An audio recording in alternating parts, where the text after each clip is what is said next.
Good evening. Welcome to the Wyndham-Raymond School District Board of Directors meeting. Today is Wednesday, September 21st, 2022. The time is 6:30. And we're meeting this evening in the Raymond Broadcast Modular.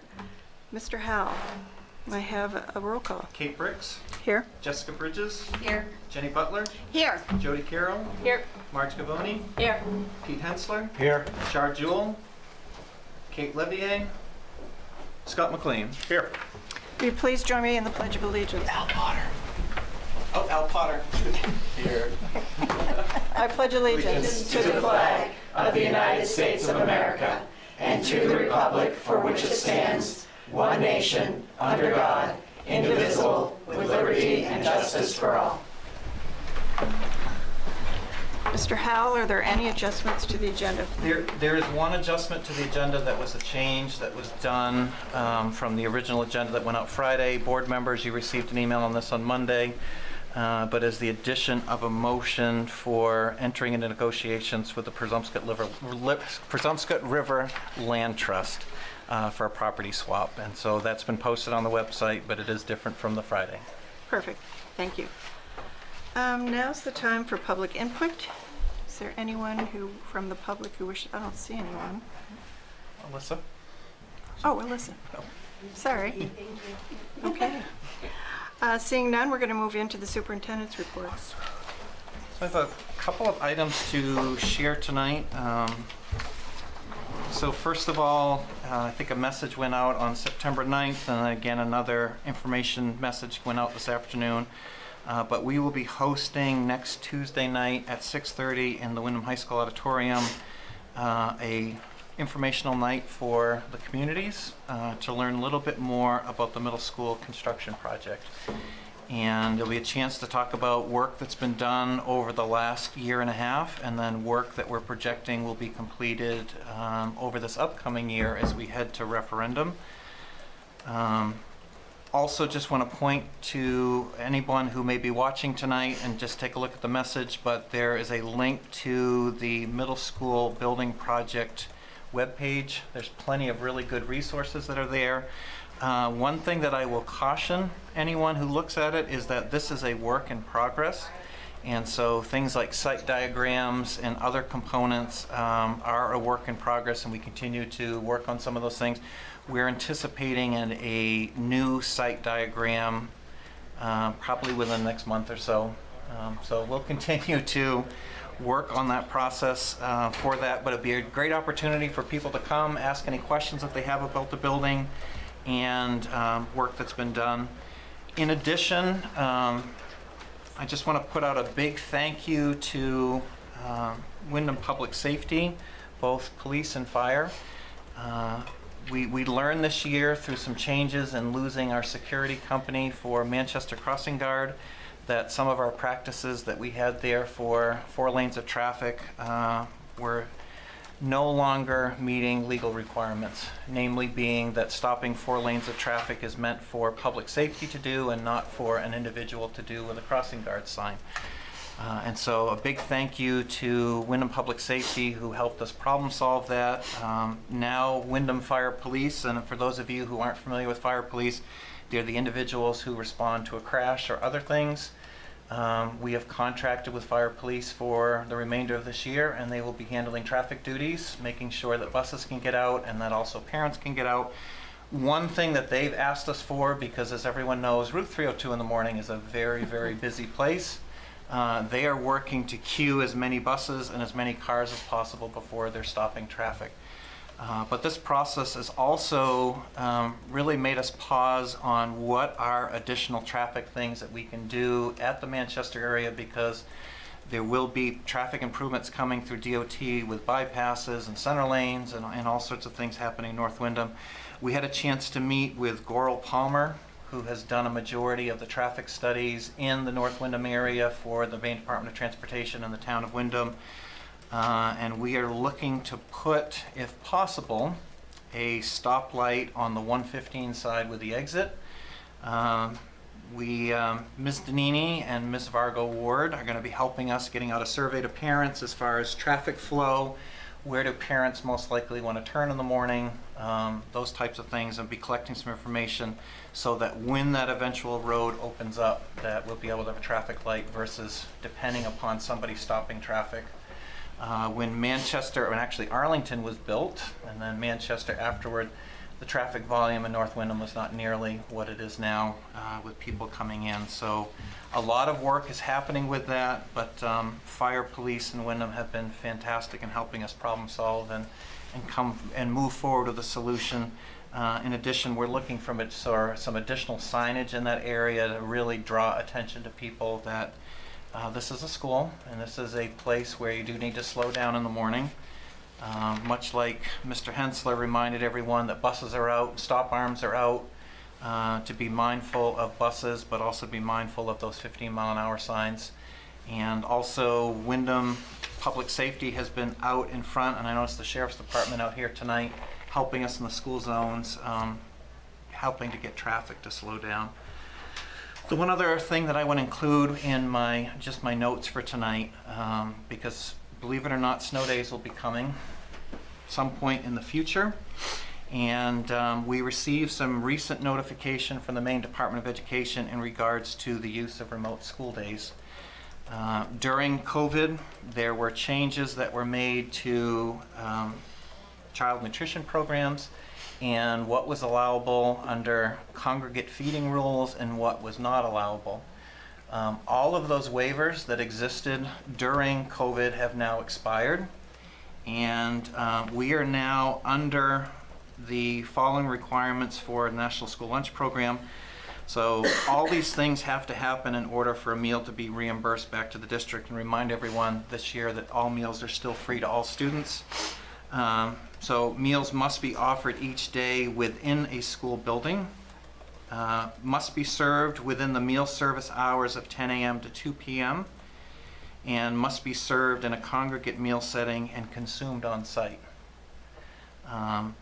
So that would be if you wanted to have a meal reimbursed. If we wanted to approach a remote snow day, because that's always going to be the question, and we were providing meals to families, those meals are not reimbursable back to the district, and the district would be responsible for paying the costs of all that food in order to be able to do a remote snow day. I only say this now. We know we'll have some additional guidance coming on, but I know this time of year, as we start to think about what does December look like, January, and start looking at remote days, it could be very different in our planning as far as whether or not we're able to do those for days. So again, I don't have any solid answers tonight moving forward, but just wanted to put that on everyone's radar, that that's something that is coming. Perfect. And hopefully we won't have any snow days this year. Wouldn't that be nice? Okay, item number 7, board roundtable. Anyone have anything they wish to share this evening? I'll start if that's all right. Okay. All right. Unless Marge, you want to go? You want to go first? You go first. Okay. So if I'm skipping ahead of someone for congratulating Deb LaBelle, then sorry about that. But 200th career victory, so just want to give a shout out to Deb. That's just an incredible accomplishment. My kiddos were able to go down to the field and watch the girls play, and my little Charlie watched a bicycle kick, and I was really upset that he saw that. So I thought, okay, he's tried it every day. So just an incredible, talented group. So I want to say congratulations. Shout out to some of the nonprofits that support the school as well. So the boosters, PTAs, PTOs, they're nonprofits largely, and just want to say thank you to those. I think that's an important part of getting kids back to school. We also enjoyed a connection with the boosters booth there the other day. Couple things, this may be a bit off topic, but my goal ultimately, Kate, was to request an agenda item, so that's why I'm bringing it up. All right. You know, Chris did a really good job of onboarding me with communication around sort of what's expected as a new board member. And I think part of the work that Drummond Woodsum does is a really good job to sort of condense everything down to what the responsibilities of the board members are. So having worked at that over the summertime, one of the things that keeps sticking out to me is the communication with the public as it relates to sort of the genie in the bottle with the team that's sitting here. A lot of institutional knowledge, a lot of work that gets done, and I'm sort of thinking about how we can take the work that's being done and put it out to the public in a way that makes sense, that represents the work that's being done. The only sort of public-facing piece that we have is the website. On the RSU district website, it's not great. It doesn't have a landing page. There are some committee pages there, but, and it's also not a place where people consume information. So I'd just like us to consider sort of looking at how that communication with the public as a duty and responsibility, how we can work through the good work that is done by this team, because in the last 3 or 4 months, I've had a lot of people come to me and say, well, what's actually going on? Because the meetings, there's not a lot of information that's done. The committees do the work and then the reporting out at the meetings. And so I'm asking for us to think creatively how we can put information out to help them in a did you know format. You know, did you know this committee's doing this, outlining very clearly what each committee does and how they contribute and what the role of the board is, and try to shore up the disparity on maybe what the public and our parents and guardians' perception is and the reality of what our role actually is and how it affects them. So it's just something that's kind of keeps coming back to me in some of the literature. Can I just jump in on that point? Yeah. On our list for policies is BEAA, policy communication with the public, and I think we can flesh out maybe some thoughts Okay. with that. But I think it's a good idea, but just so that you know it's on the policy committee's radar. Great. That we're going to be working through those Working things. through it. And I think that was in the retreat from last year as well. There was a point about that just hadn't really come to fruition in terms of an action item as well. It's obviously a big topic, but just went looking and I couldn't find anything. And I thought, well, there's a lot of stuff going on, so let's, try and do better there.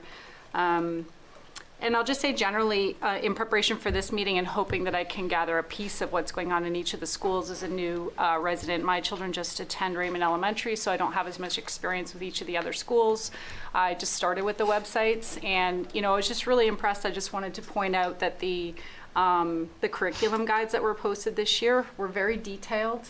I learned a lot about the schools that have them posted, and I just wanted to make a comment. I'm not sure if it's directly, this is board roundtable, but around digital citizenship and just sort of how that can be integrated into the curriculum guides as far as what the parents are learning about what our kiddos are taking in.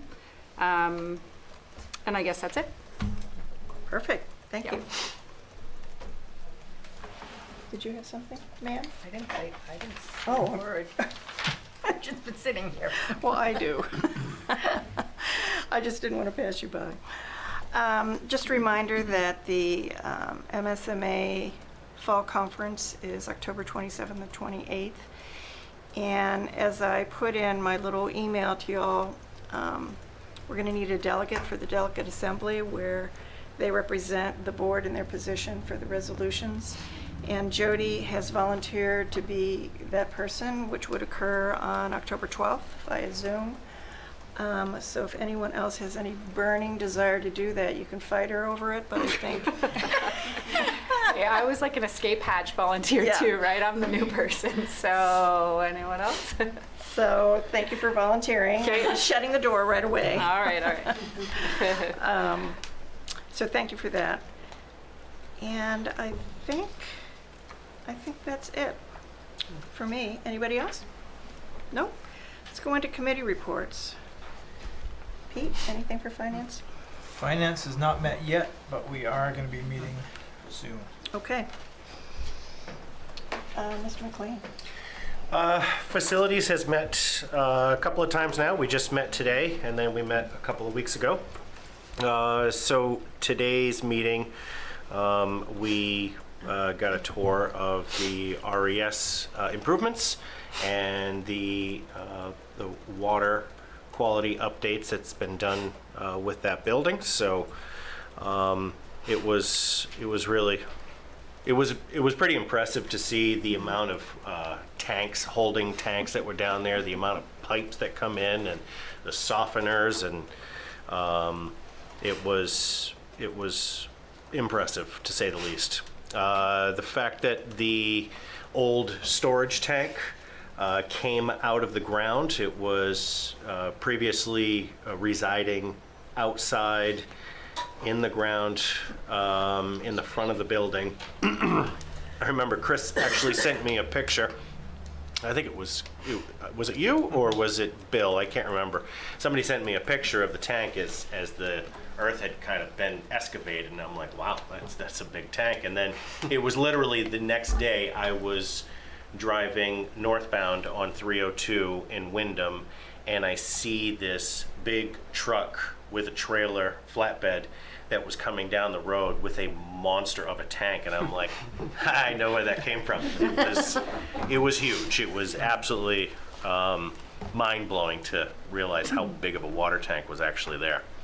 And then a couple of weeks ago, we had a tour over at Wyndham Middle School, and some ADA compliance issues were addressed from the revolving renovation funds, and so we have ADA accessible Field Allen now, which is great. I did point out to Bill that there's a few trees that may need attention. And then there was a couple of bathroom upgrades, as well as the locker room upgrades, and then the front of, I think there was something that happened with the front of the building, wasn't there? Oh, was that was last year? Okay. And then, wasn't there something with the didn't we walk over towards the high school and see something over there as well? Oh, yes, the trash. There's no stairs on the backside. I'm trying to recall. New freezer. It was like 2 weeks ago. And there is a new freezer, but what'll be great about that is that plows can go right up to the building. Sanding, it will cut down on slips, trips, and falls over the winter time. So, did I miss anything? Just, can I mention one other Please. thing, which is something that was an incredible feat, which was to sprinkle Field Allen Yes. and redo every single ceiling, and in a 8 to 9 week construction period. The new ceilings, everything cleaned up, and walls painted, new cabinetry, and Field Allen will last us for quite a while. It's a nice building.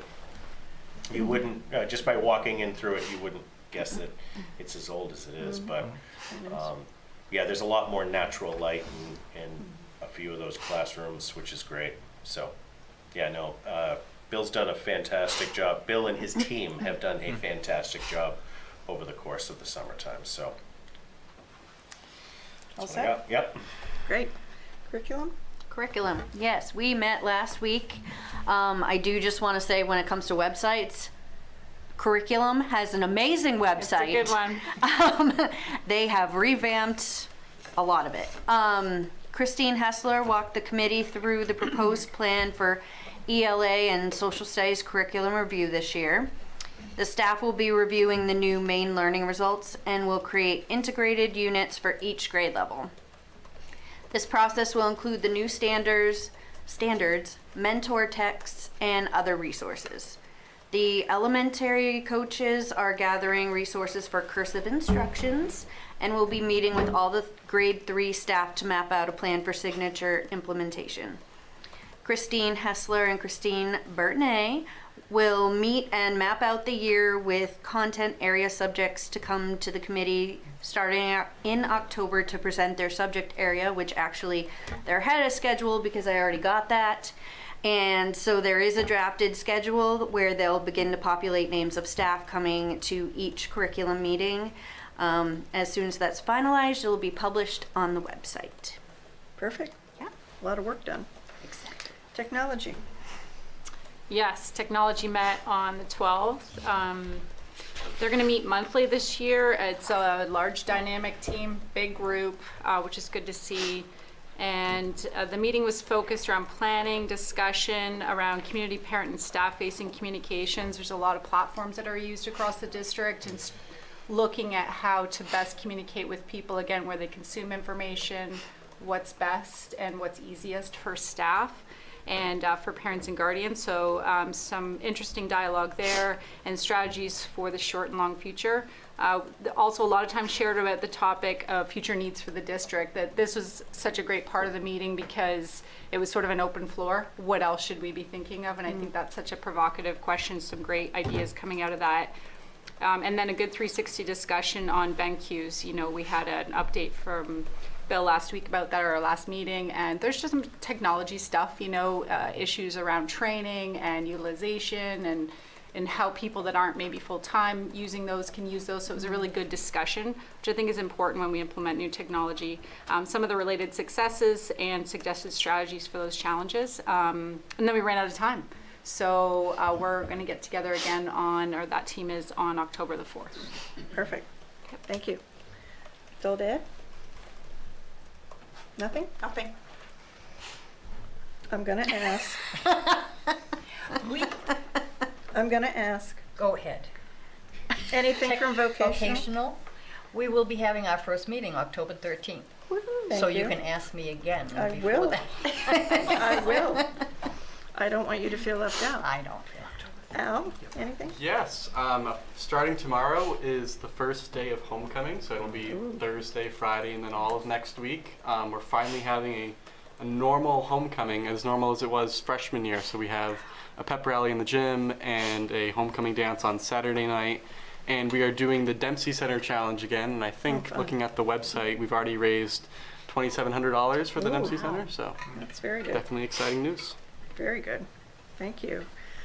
Policy met on the 12th.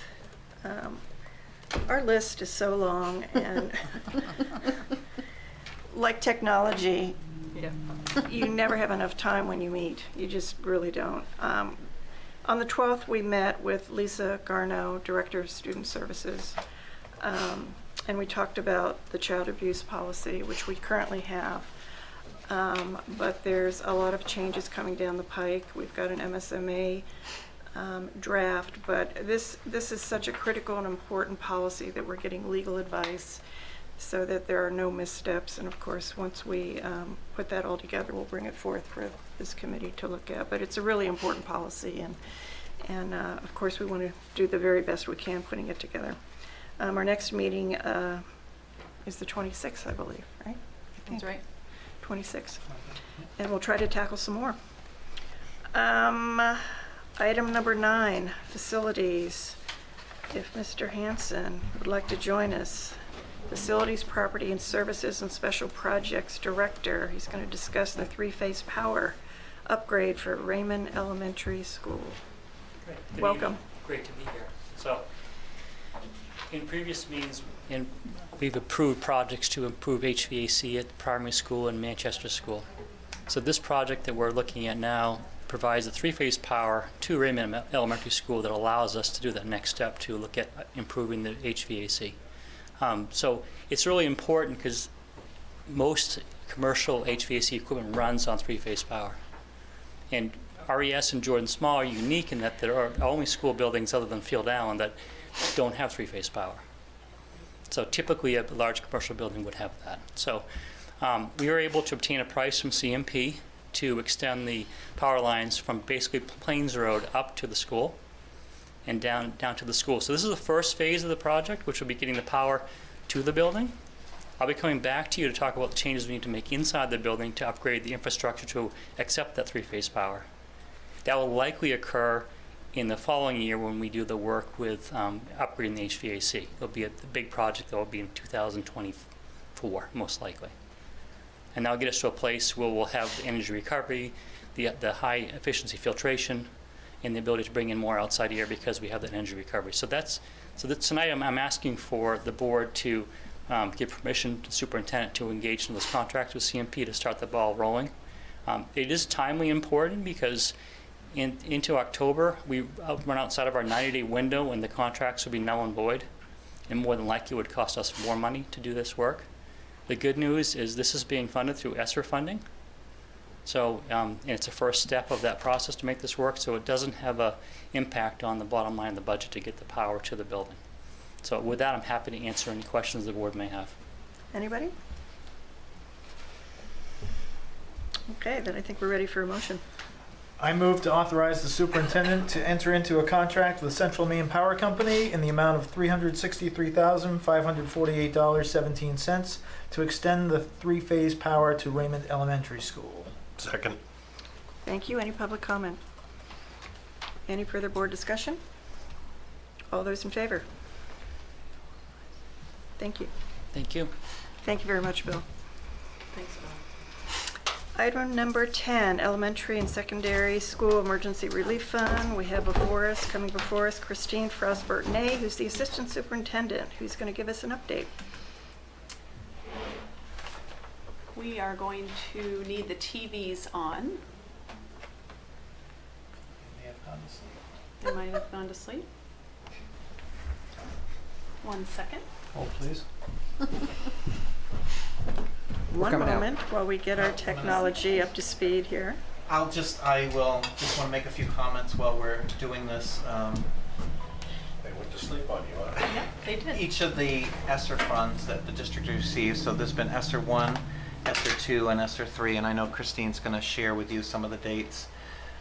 There has been quite a bit of paperwork, applications, rewriting of applications, fiscal transparency, reporting to the state, reporting to federal entities, and the amount of work that Christine has completed to not only maintain all the projects that are going on, to work with all of our building principals to make sure that they know exactly what they need, and then also to work with Bill Hanson, Bob Hickey, Mike Duffy to make sure that things are continuing to be spent on track. And then any time that anybody makes a change in a project, Christine's in touch with the Maine Department of Education. So I just wanted to publicly share, first of all, my personal appreciation for the work that she's done to keep us all straight on that, but just also acknowledge the number of extra hours on top of her regular duties that have been required to make sure that RSU 14 is fully compliant with state and federal requirements for the use of funding. So just a big thank you to Christine for the work that was required to do that.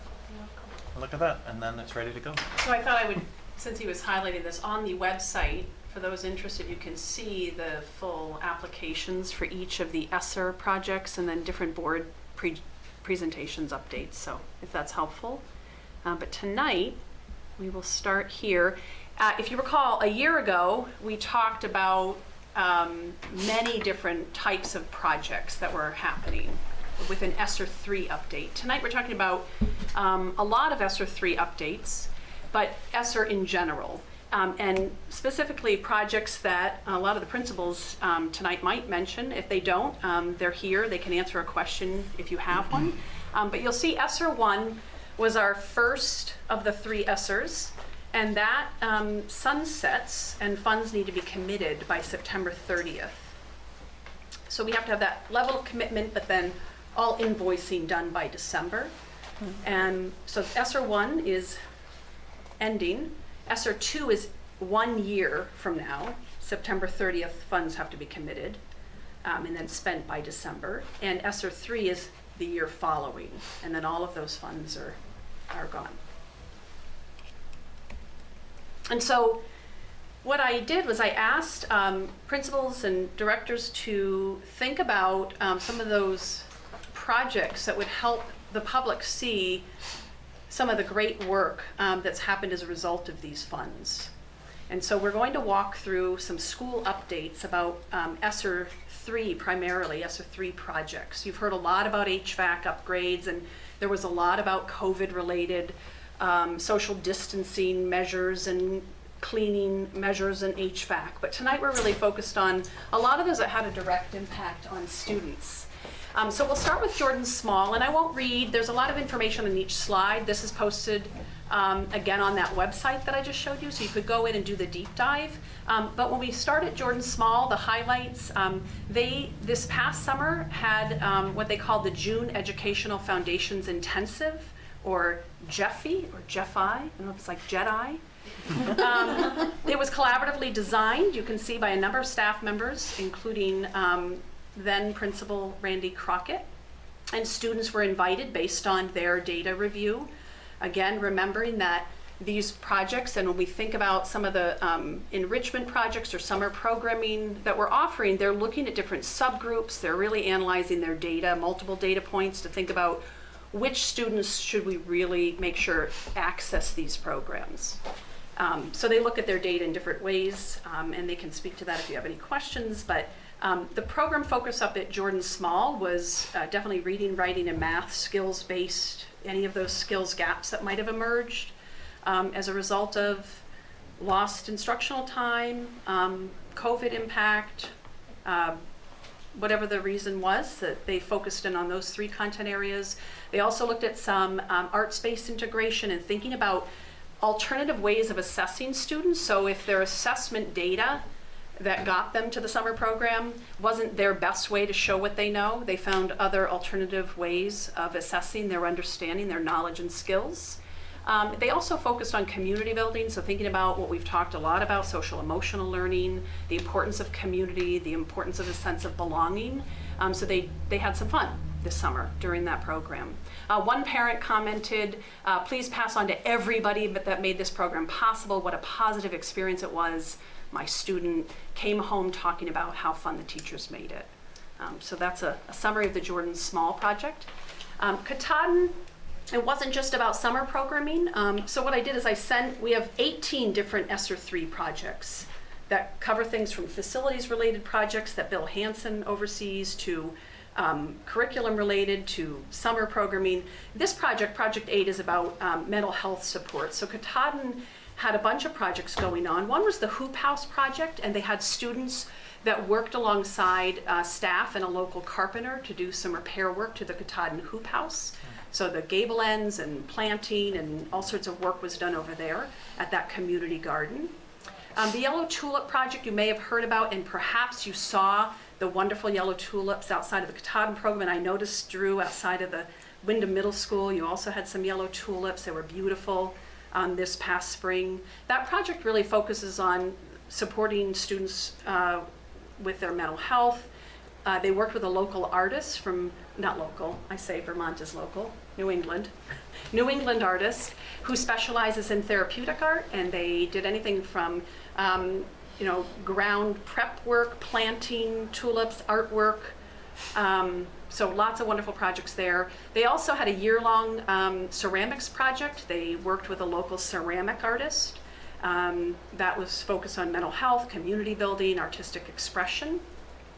And so they've purchased potter's wheels and a lot of the Hoop House materials, and helping to pay for some of those outside artists to come in and work with Katahdin students. So here are a few pictures just to give you some visuals of those ongoing projects. Here's the Hoop House.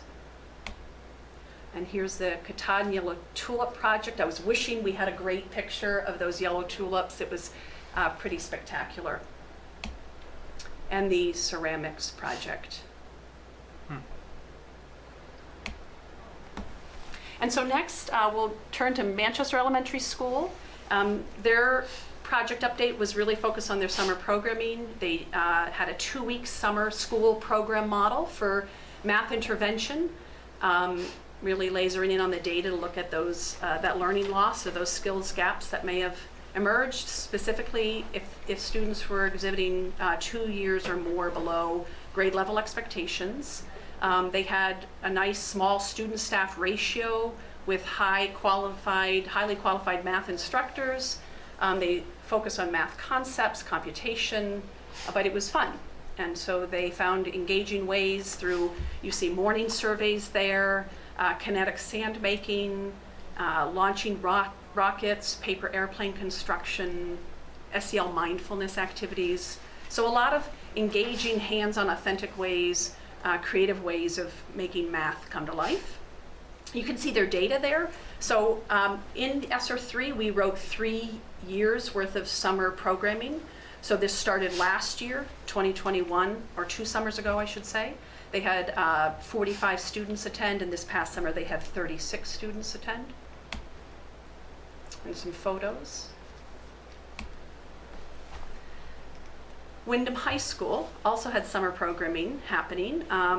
In terms of their data, they had 57 students who attended the summer program, and 82 credits were recovered as a result of that this past summer in ELA, math, science, social studies, health, and physical education. They also have a project that's focused on professional development and coaching, and they have partnered with George Conant, who does a lot of training in restorative practices. And so this gets at thinking about community building and restorative practice in supporting kids as they reflect on behaviors and actions, relationships, healthy communities. How do we treat each other with dignity and respect? How do we own when we have a misstep? How do we repair that work? And so some summer PD and ongoing PD with George Conant has occurred at the high school. And lastly, you'll see that they were able to fill up an Eagle Block position. We've talked about that before in some of these updates. That was one of the staff positions that we were hoping to be able to fill. That really also supports credit recovery needs. That'll be ongoing, I'm sure, throughout this school year. That also supports the high school's response to intervention efforts.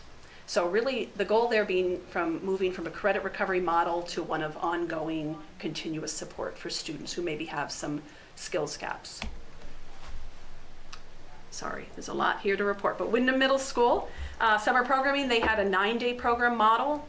Students received that targeted support in reading and math, 32 participated. Enrichment at Wyndham Middle School, they've got some high ropes course training happening this fall. And they also have Dare to Adventure programming going on. The primary focus with both of those is on community building, social emotional growth, fostering leadership skills, really supporting some alternative education students in particular who need a different approach. And professional development coaching, the last 2 years has been really focused on math. So again, that implementation of the math program and providing math teachers at Wyndham Middle School with that intensive coaching and support. Up to Raymond Elementary School, they have a variety of projects they wanted to update you on, the first being mental health support. So we had hired a social worker to respond to the needs at both Jordan Small Middle School the first year and Raymond Elementary School. This year that person's going to be just at Raymond Elementary School, I believe. Or both schools still? Mm-hmm. Just with you. Social workers in both schools. The social worker's still in both schools. Big impact, bringing that additional person in to support the growing needs of children from that social, emotional, mental health standpoint. Summer programming, they also ran a program. They collaborated with Jordan Small, so they identified students who would be transitioning to Jordan Small, had them attend here, a nice way for them to get familiar with Jordan Small Middle School and get that intervention they need so they can have a nice successful start at Jordan Small. They had 8 students participate in reading and math lessons, focus on those skills deficits. Moving on, for students who are entering grades 1 through 4, they had 12 students participate similar weeks to Wyndham Primary School. That was a 19-day summer program. Primary focus of those lessons, again, reading and math, skills deficits, and some writing and science incorporated as well. A lot of play, a lot of fun, hands-on learning. Wyndham Primary School, 2 major projects, again, summer programming. You can see they had 92 students that signed up. About 70, 13 didn't participate in total. They had nice student-staff ratio. Students, they had, 42 in-person for the summer programming, and they had around 70 do the online model. So that's where they could do Lexi or iReady or Raz Kids. There were lots of incentives for them to get online and practice some of those skills that they maybe needed some reinforcement of. And then they had all students who participated in the online received a STAR student certificate and STAR student stickers, so a lot of participation there and some nice turnout for the in-person program. Wyndham Primary School also has started last year an extended school day enrichment activity program. That's something that was built into ESSER that all the schools have access to.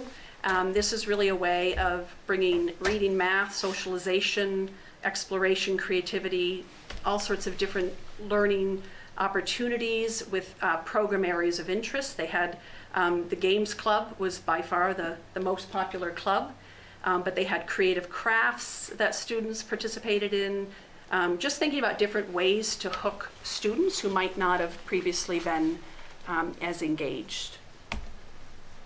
And I believe that brings us back to the website, but certainly encourage anybody to reach out if they have any questions or visit the site and explore some of the many other ESSER projects. Any questions? I just have one comment, which as part of ESSER, one of the requirements is 20% of the funding to be used for learning loss or for summer programming. So we've been very careful to make sure that we're hitting that target, especially as we're looking and planning out over 3 years how we use these funds to make sure that we are providing quality summer programming in each of our buildings for students. And again, also a big thank you for Christine for coordinating this, but then also to our building principals and our assistant principals and directors who then look to coordinate all of these summer programs after the school year had ended, and then moving on to a summer component, putting in a lot of their own creativity and ingenuity in working to get students to come and receive some extra support. So big thank you to them for that as well. And just one more is the transportation department. So with a lot of the summer programming, that is a Herculean effort to close out one school year, the end of school, and turn around very quickly and have buses ready for summer programming. And so a shout out to Mike Kelly in the transportation department. That includes your ESY, extended school year programming for students who qualify through special education, and your regular education programming. So thank you to the transportation department. Thank you, Christine. If any of you have ever popped into any of these documents, you realize what a beast they are. And again, thank you to Christine, because that takes some skill to put those together. So thank you. We're going to move on to an exciting part of our evening. Very exciting. It's we're going to hear from our principals and directors on their goals for the year and some updates. And we're going to start with Ryan Karen, principal of the high school. Welcome. All right. Good to see everybody. Well, there you go. Happy to see you. So we had a great open to school. Before we get started, I have to thank Phil, Vanessa, and the teachers. Some of you may not know that I tested positive for COVID at noontime on the first staff day.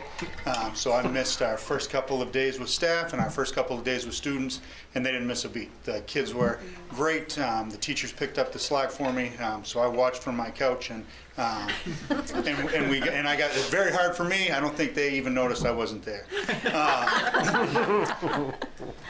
This year's school opening has been the most positive in my 5 years here. There's a lot of positive energy amongst the staff, a lot of positive energy amongst the students, as we're trying to get back into some of the things that we pride ourselves in and Wyndham that we've always done. We're planning the senior breakfast, and we're doing some of these different things we haven't been able to do for a while. It's very, very exciting. We're trying to get back to some normalcy in terms of senior privileges, junior privileges. We've got more kids in the building than we've had for the last few years, and that's been great. I slid in this expectation that we've talked about here that all students will be taking 6 classes, and we got it through. So we've got more kids taking classes, teachers offering electives. I've been able to move probably 70% of the study halls out of the cafeteria, kids in smaller rooms with teachers. It's just a more academic setting. It's a more, it's just a positive setting around the school. So I'm very excited about that. We had a great open house. We had better than usual turnout for the senior meeting that I held before the open house. We got to talk about some exciting things there and prepare our senior parents for all the things that are happening. I'm a first-time senior parent, so my daughter will be graduating from a different high school later this year, so I'm starting to feel that anxiety as well, and excitement. So we're moving along. Our goals, we're going to base our building goals on the commitments that the district leadership team have agreed upon. So high engaged, rigorous learning is one of our commitments. I'm going to use the framework, instructional framework, to push that. So I'll be working with the individual departments to find one quadrant of that to focus their work. So we're not all on the same spot at the high school, so some departments might be really looking at the rigor levels within their content to make sure that we're pushing students a little bit so they have that productive struggle. Some other departments may be working on the feedback and how do we provide more meaningful feedback, more regular feedback for students, and how teachers can use that feedback to improve their instruction. So really going to use that framework to leverage our goals working with staff and students. And the second goal is to provide schools where healthy communities where students belong. We've already started the work with George Conant on restorative practices. We're doing some full school activities during our Pride Block to start the year to provide we were noticing that some skills that we thought all students might have, they didn't. So we're doing some activities around this is how you send an email, this is how you CC somebody on an email, and some real school specific skills that making sure that all students have those skills creates a level of equity that might not have been there before. We're going to continue to build things in. We're trying to get more. Our numbers in student council are raising. We're trying to get more of a student voice there. We're going to we strategically look at participation in different things, participation in different clubs, and see what we can do to identify some trends in that way. So I'm very excited for the year. I'm very excited for the framework. It's something that I've been talking to Chris and Christine about for a while to say we have a plan on how we're going to drive our instruction to the next level, and we continue to do the work on community. So very exciting. Any questions? Boy, that was a lot. In a short period of time. Very impressive. I'm bad with notes. I'm looking down all the time. I do have one question. In years past, the board was involved with the student council and met with them on a monthly basis. And it was always a great opportunity for us to hear student voice from the high school in particular. Do you see that? I think we could. I think we're at a spot where we could bring that back, the lunchtime meetings, if that's something Yes. we'd like to do. It was just my first year that I was able to be a part of that, and then Yep. we went and we dealt with what we've been dealing with. But I can talk to Vanessa and Tiana to see if that's something that they'd like to bring back. That would be great. That'd be great, and maybe they could connect with us so that we can collaborate on what that might look like, what we're looking for, and what they want to provide. That would be fantastic. Sure thing. Perfect. Thank you. Appreciate your time. Thank you. Up next, Craig Hames, Principal of the Katahdin Program. Welcome. Hello, everybody. Thanks for having me in tonight. It's always a pleasure to talk about the Katahdin program, and I'm happy to be here. It's not always a pleasure to follow Ryan Caron because he sets the bar high. I don't know if you recall last time I had pages of written out. I'm going to try and step back in just a couple bullets and see how that goes in terms of being efficient here.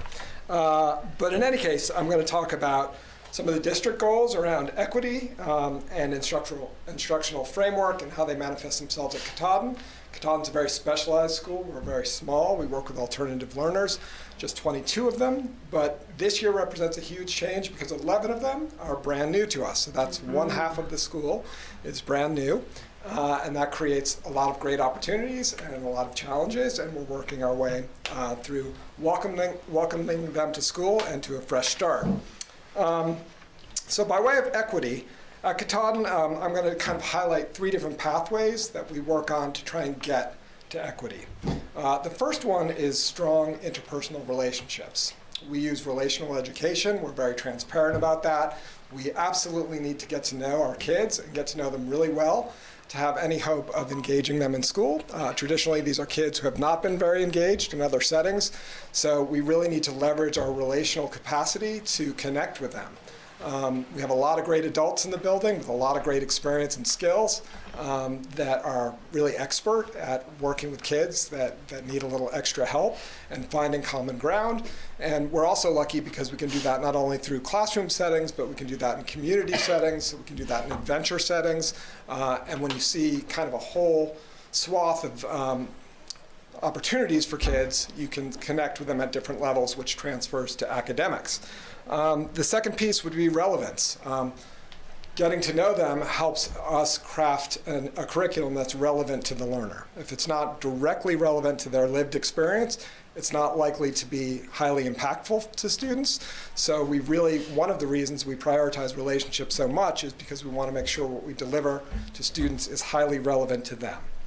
And then aligned with that is a customized instruction. So we customize our learning through lots of different modalities, including project-based work, including service learning, including credit recovery options, paid internships. We have a lot of different ways that we can customize the curriculum and have a better shot at engaging more kids more of the time. And then the instructional framework is a really robust document that kind of is going to help us define what it means to have excellence in teaching in the district. It's got a lot going on there, so this year we're kind of going to pull a chunk of it out and look at something called the gradual release of responsibility, meaning that the teacher brings the concept of the skill that they want to impart to students. They directly instruct them around that skill or around that concept. Then there's a mode of guided practice where there's supported practice with ed techs and teachers milling around the room, making sure that students understand the concept and can begin to practice that concept.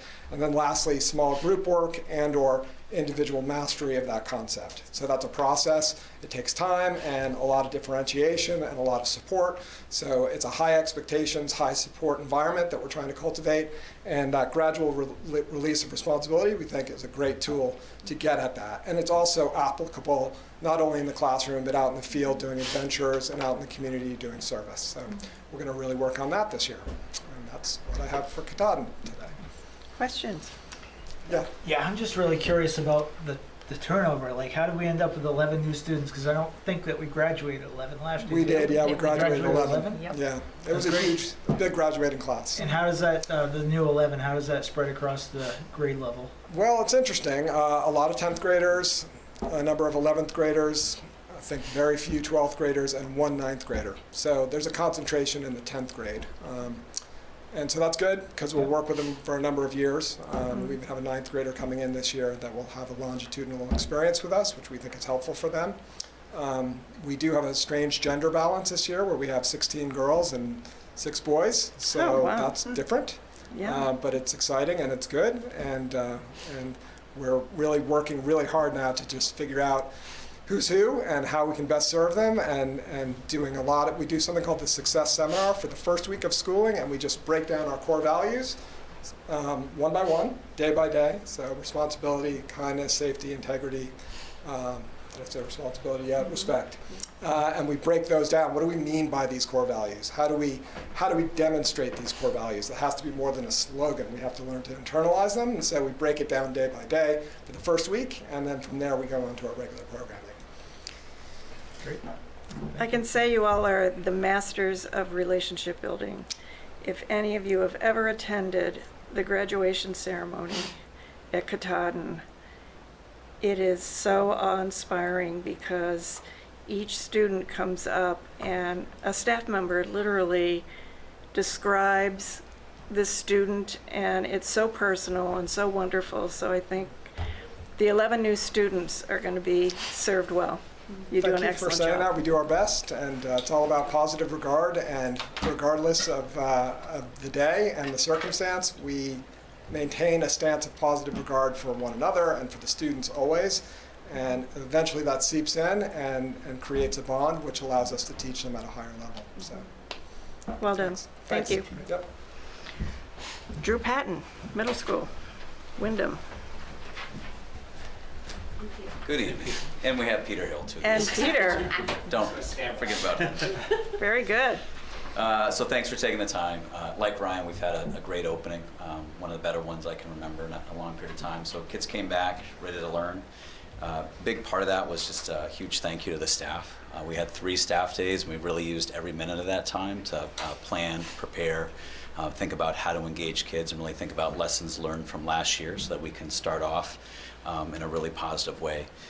So for us, in terms of goals, there are really 4 buckets, and I'll go through each one in a second, but systems and structures, behavior support, sense of belonging, and project-based learning. And you'll kind of hear some through lines that really match up with what the district goals and initiatives are.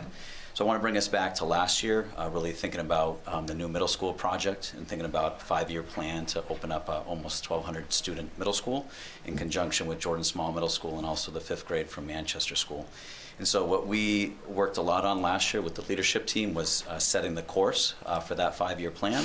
And then in particular, one thing that we worked on is a systems and structures component, which is really about the schedule, and the schedule being able to really support what we want for student learning and outcomes. And one of those big pieces is combining content teachers with applied arts.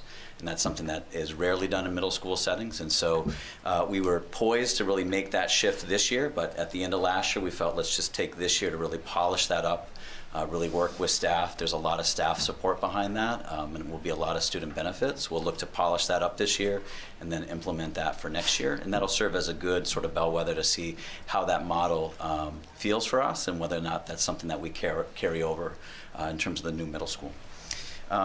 The second bucket that I want to just talk about is really behavior support. And so this year we hit the ground running with really thinking about our core values and what those look like and explicitly teaching those to students. And so we have really a longer range plan with that. And one is making sure students know what the core values are, and then really identifying key areas in terms of the classroom, hallways, and other common spaces so that kids know exactly what those expectations are. But there's also some autonomy within each individual classroom to kind of cater the core values to what students expect in a science class compared to a health class or an art class. And I think that really helped us to open up the school in a positive way, make sure students knew what the expected behaviors were, and that also our staff members and administration can praise students on a regular basis to really conceptualize that and make sure that they're modeling it to one another. Next bucket that we're going to talk about is really the sense of belonging. So one of our plans for this year is to think about an advisory model. And so we have some time on Fridays where we have all students on team to be able to work with students on building relationships, really honing in on communication, problem solving. And we have some different ways to do that through guidance lessons that might be taught, through digital citizenship curriculum, and other things that we see as they come up through the course of the year that students might need some work on. And then last is really about project-based learning. I'm going to let Peter take that one over. Thanks, Drew.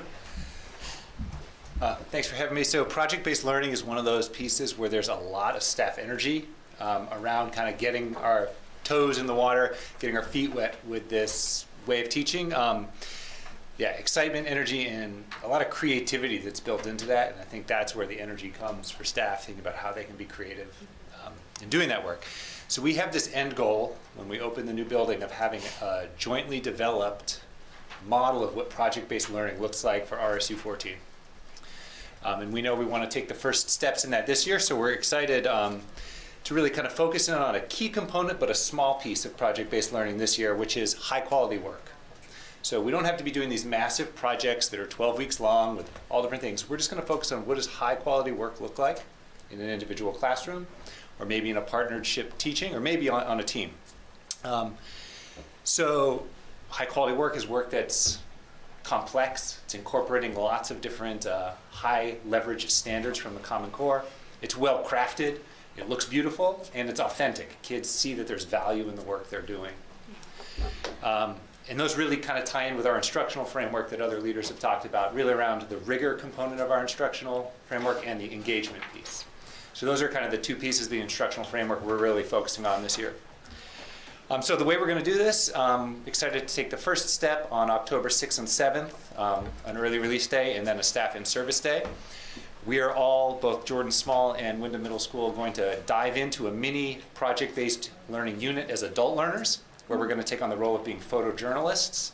We're working with 2 consultants, doing a project called Through the Lens of Portland, where each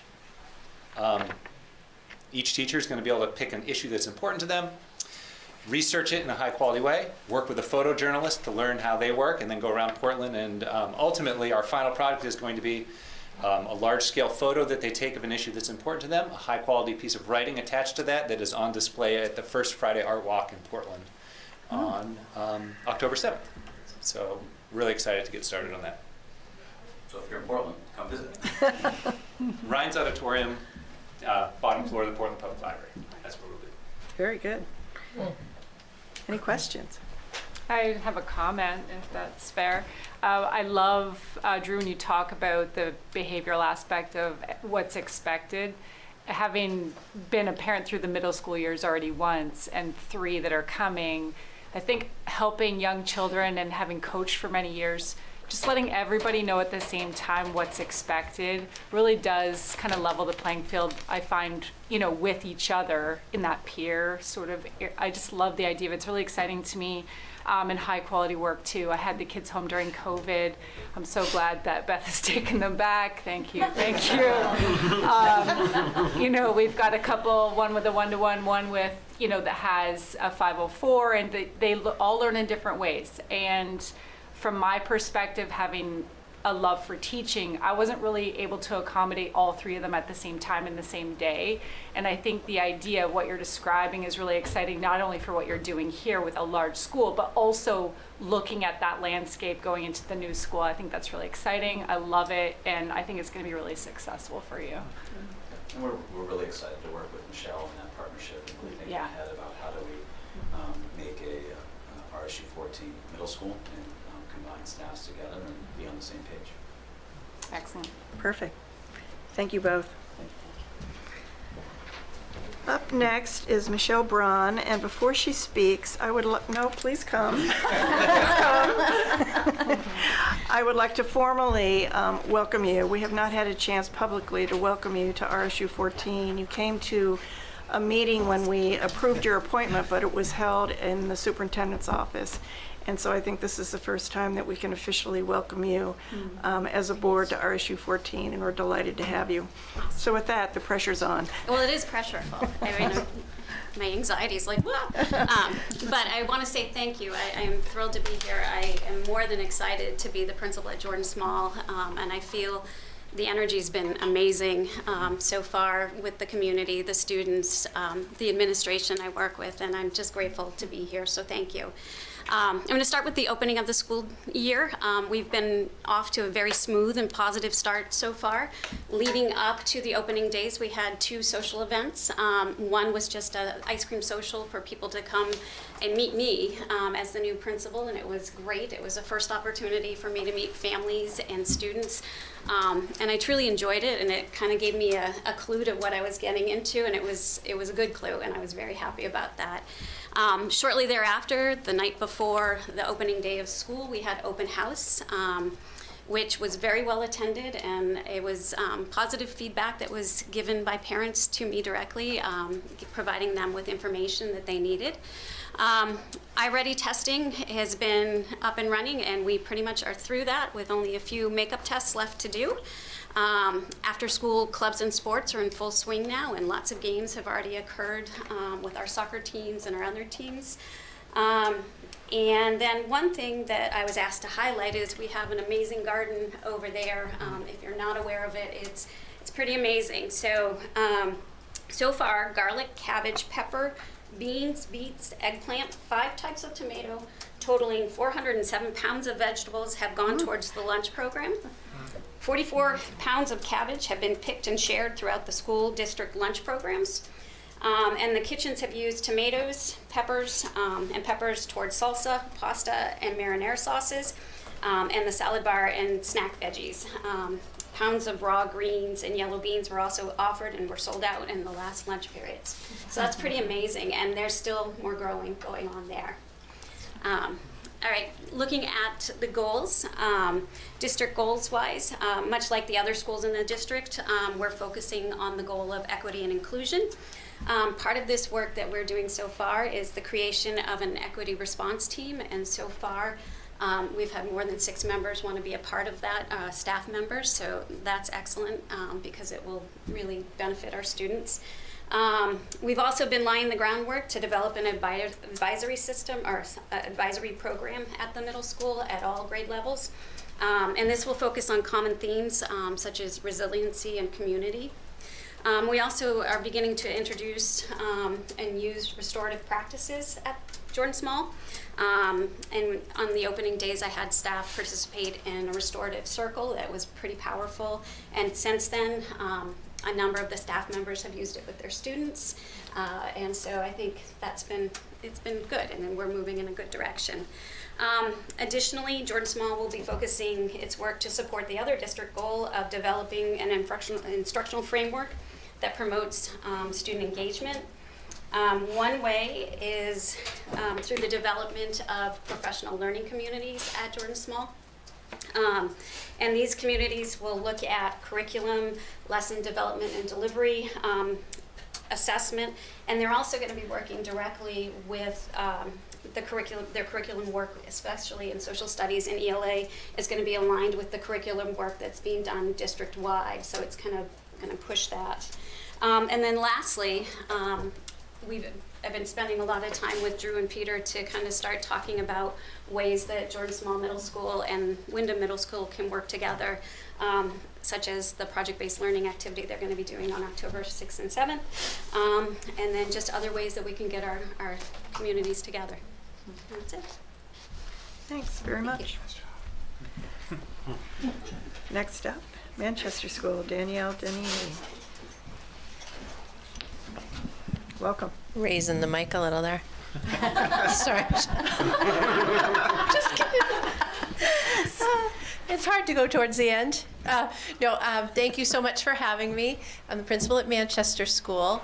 And I always think of things that other people say while I'm sitting there listening. And one of the things that you said was that the start of this year, I'm scared to actually say it out loud, but it felt a little normal. It was like a relief for everyone. Wonderful and amazing and positive. We had a really nice opening to the school year, having that special time with our staff and our teachers to calmly and in a fun and communal way be together and set our goals for the year together, eat lunch together and catch up with each other, and talk about our district priorities, which are equity and our instructional framework. The feedback from staff was really positive. Like, that was amazing. And I know we had those days last year too, but it wasn't as amazing. So that was much appreciated, and it really set us off on a great start. And then the students showed up and their parents for open house, which was amazingly well attended, and should have probably been a luau for the heat and humidity that night. And I am looking forward to that improved airflow next year, hopefully, and some cooling capacity. But it did not dampen our spirits. The families were wonderful coming in. And when the students showed up for school, and we did work in the spring doing visits with all the students, coming to our school and tours and getting to know them, and visits to primary school. So it felt like they were really happy and excited and enthusiastic to be at our school. And sort of building on what Craig said, half of our school is new every year. So we have 200 new students this year. We had quite a few move-ins. And when we focus on COVID wasn't all bad. We learned some really good lessons, and one of them that is a keeper for us always, and this year we built on what we did last year, which is to take our time to really help the students settle in, first feeling safe, physically safe. So we calmly teach and practice our safety protocols, what we used to call as drills, like those panic moments. No, we teach them calmly, we practice them, and we talk about being safe. And then we elevated that to talking about what it's like to feel emotionally safe, and teaching that. And we have the 3 Bs, respectful, responsible, and safe. And we do teach those, like you said, and model them for the students, and practice how do we actually walk in the halls together safely? How do we be in the cafeteria with 150 students? How do we do all of the things that in years ago we assumed everybody just knew, but they don't? Like Ryan said, how to send an email. So we're really teaching things explicitly, but what we did better last year, and even better again this year, is in each classroom, making sure that every child knows how important they are to their community in the classroom and to the whole school community. So that's one of the SMART goals that we, if you were here last year, remember us talking about that in September. We had activities to build classroom culture, to elicit student voice so they could help decide what their culture would be like in their classroom. And whether the students had moved here from another country, and we've had some, or from another town, or have moved 3 towns in the past year, or they've been here since birth. We wanted every child to feel really valued. And so we have explicit activities that the teachers are doing with that, and it's really been wonderful. We have a super group of teacher leaders who are our PLC facilitators, and we built off our retreat this summer to build on our cycle of SMART goals, where we identify a specific like a social emotional goal, or an equity goal, or a math goal, or a reading goal based on our data. So we've developed that for the year, and we're marrying that with the district instructional framework. So we're trying to be really strategic in making connections for teachers, so it doesn't feel like, oh no, there's this new thing and this other thing and then this thing and then project-based thing. We're really trying to make strong connections for people so they feel like we're all being efficient and effective, keeping the wheels on. But it's been an awesome, really good start. And summer programming, the teachers who worked it loved it, because it was so different than what the year had been like, really working closely with small groups of students with a different vibe, and the students loved it as well, although they said, you shouldn't call it a camp. It's not a camp, it's math. But, sorry, a little marketing ploy to get you here, but it was awesome. So we're off to a good start. Thanks. Terrific. Questions? I have one question for Michelle after, if I can. Sure. I have one for you though, about Common Sense Media sure, for yeah. digital Yes. citizenship. Are you sharing any of that with the parents? Because I think that material is just fabulous. Yes. That community work that's done, is that part of what you're doing? We had some of that come home with, and it was so magnetic. We went and looked it up, and Yeah. it was a big curriculum that could be shared with parents. Yes. I think that could work concurrently. We have a number of Common Sense Media lessons that we instruct to all the students in each of the grade levels. And along with that, we time in what we call our Eagle News, but it's a weekly newsletter to parents saying, we're working on this, and here's a site you can, most parents get that electronically, so they can click on a live link, access Common Sense Media for movie reviews, things like that parents really do like, book choice reviews, and they're really, it's, like you said, chock full of good information, because different parents still get to make a choice about what they think their kids should or should not be exposed to, but it will say, the content includes this and this, but not that. And then parents get to decide. So we do, that's a good reminder, but we do time it with some of the lessons as Great. well. Yeah. Thanks. You're welcome. Thank you. Up next, Beth Peavy. Oh, I'm sorry. You said something and I didn't want to skip over it because I think it's really important, is restorative practices. Can you just go through that for anybody that might have just not know what restorative circles and practices are? Because this district, I think any district can greatly benefit from it, and I'm just really excited to hear you say that. Yeah, my previous district, we were deeply steeped into restorative practices. So the restorative circles are ways to build community, to talk about things that you can start on very simple things, like with younger kids, like what's your favorite food, and you start simple with that, but then you can build to more complex ideas and build ways to talk about things. So those are restorative circles. We used to do them with our staff all the time. We would end meetings, start meetings, professional development, and it built community and trust amongst the staff. That was translated to students. So in our advisory groups on Fridays, they would start with a restorative circle with the students. There were expectations, and one person talks at a time.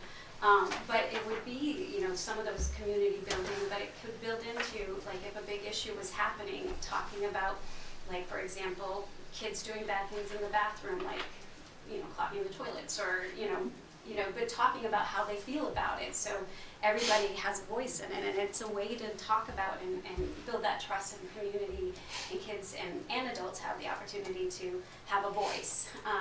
Restorative practices and discipline is a big thing too, that I've worked a lot with, really kind of with smaller things that, if a kid gets taken out of class for being disruptive, how do you think that made other people feel? How did you feel when you were doing that? How would you do it differently? And then sometimes, if there's a conflict between kids, having those restorative conversations. So it's something that I have quite a bit of experience, and I'm excited to bring it to Jordan Small. I'm also wanting to work with the high school a little bit more, so we're on the same page. I think that would be important. So. Awesome. Thanks for asking this. Yeah, no problem. And are you planning in future, would you think it would be good to bring social work in some of those situations? I mean, that's where I've seen it applied for the most part, as far as testimonials, but is that something that could be considered? Just because of the nature of that work, is really, Absolutely. it transfers that ownership, but also gives it's a quick resolution. I think so. Yeah, awesome. Awesome, thank you. Beth Peavy. All right. Can I say ditto to? It's always like the end. It's like they've said everything, so it's great. We're going to put you first. Well, I want to just expand on Michelle when you asked the question about social work. It is a little difficult for our buildings because we don't have a full-time social worker, so our 1 day per week. But I will say last year I had an experience with a student that was struggling, and I had the social worker come in, and we had those conversations with the student. And it's about feelings. How can you repair what you've done in the classroom, and how do we move forward? And reflection on what are your best strategies for dealing with those situations instead of being punitive. It's always a learning experience for students, and that's really the focus of elementary school. The start of a school year, I would have to say ditto to an amazing start to the school year. I was charged with my staff that our goal this year is to have the best year ever. And we chant that, the best year ever. I mean, after last year, this year is a wonderful year. It's like it's two different centuries of what transpired, but our students came into the building different this year. They are, I think just really more social with each other. They understand how to be socialize with each other. Last year, I think I spoke to you about how students struggled with even communicating. They were using sounds versus words in communication. We started the year with popsicles with the principal, PV on the playground. Almost didn't have popsicles because they locked up the cooler. And luckily our custodial staff lives right down the street and she unlocked it for me. And then we had a little sprinkler action, but everything was good. You missed that, Mr. House. So, we offer popsicles and sprinkles, rain and fun for the kids, and they had a blast. But parents thought it was great. First grade is implementing Jolly Phonics and First for Me. So we have pre-K for me, K for me, now First for Me. And they're also going to monthly trainings with the MDOE via Zoom, so there's support that way. So they're taking on quite a bit this year, implementing those two programs. But it allows for our first grade students to have, they call them studios instead of centers, so hands-on learning that incorporate literacy, math, science, history, arts, and different cultures. Lake Region School District pre-K teachers, they are starting their pre-K program this year. So they came to visit last year, and they actually sent their teachers our first day of school to come and observe. So 6 of them with observing how the first day of school is with our pre-K students, and so they were prepared for when their students were coming a few days later. My teachers are going to visit their program this month on the 12th in the afternoon on a Wednesday, so we're collaborating together and building a partnership and support for each other. We focus, like many of the schools talked about, relationship, and I just have to back up because I think Danielle said safe. And I have a little friend at school that really opened my eyes to what safe means. Often we talk about safe as the structure of the building, you know, our security and response system, but it is really about the safety of students and how they feel, like you said, emotionally, how they're supported academically, supported as who they are as a human being, because kids are complex. They come in different every day, and we have to be ready to service them and support them. And that is really the goal for my school, is to make sure we're meeting the needs of all our students. So it's pretty comprehensive, because we have to look at, you know, the structure of the building, and some schools have talked about what are your core goals or core values, your rules of your building. We had to, this summer, I developed a PBIS team to reevaluate our system in our school, because last year through COVID, a lot of those systems somewhat fell apart. Behavior areas that increased were in the cafeteria, even though we had half the students. The playground, even though we had half the students. The hallway. It was just different than what the RES was before. And so we reestablished our school-wide expectations. We reviewed what we had, refined those to match our 5 iCare rules, and they're hanging in the cafeteria. They were taught, they were modeled, they're being retaught. I go in there and even model for our staff that are in there, so when they are interacting with students and asking for certain expectations that they need to follow, we can look at the chart and say, are you following this? Remember, this is here. It holds more value for our students. So our next step right now is looking at those reinforcements. So in the cafeteria, if they are exhibiting those expected behaviors and being successful, how do we reinforce that? So one of the ideas they had was to have bring out the tablecloth, they get flowers on the table, so fine dining in the cafeteria. You know, so different ideas that we're coming up with. So we will be meeting monthly to fine tune our PBIS systems in our school, but we looked at the expectations on the bus. So we generated the expectations to match our 5 iCare rules, but it also involved our bus drivers to review those, tweak what makes sense and works for them as bus drivers, and then we'll be working on creating posters so that they can have in their buses. And so they appreciated being a part of that. We also focused on our first assembly, true assembly that we used to have every month at RES, and we modeled what the expectations were in the assemblies. So I had my cards, visuals. For kids, it was the best assembly ever. You wouldn't know from our assembly at the end of last year, which looked like a rock concert in the gym, to this time where the kids knew how to listen and knew how to go to a 0-level voice quickly by a visual. So the structures are in place. There's pictures in the hallways of what it's expected in the hallways. People are reinforcing it. The children know to walk quietly in the hallways. They know if they're with a partner, they can walk and talk to a partner quietly, but as a whole class, they do need to move throughout the building quietly. So that's our, for that, I would say our PBIS team establishment and all the work that we've done is really under our equity and inclusion goal for this year. Also, working on our multi-tiered team of supports, our MTSS, also known as our RTI, but MTSS encompasses more of the whole child. And that is really our focus, as well as developing an equity and inclusion team. And what does that look like at the elementary level? It's really providing those professional development opportunities for our staff, so they have a better understanding of the dynamics of our students as they come in, of our families, and the different community aspects that is changing. Each day is a unique day, so my team is there and ready on standby. On any given day, we could have a student that does not want to transition to school. And we are fine-tuned a little oiled machine now.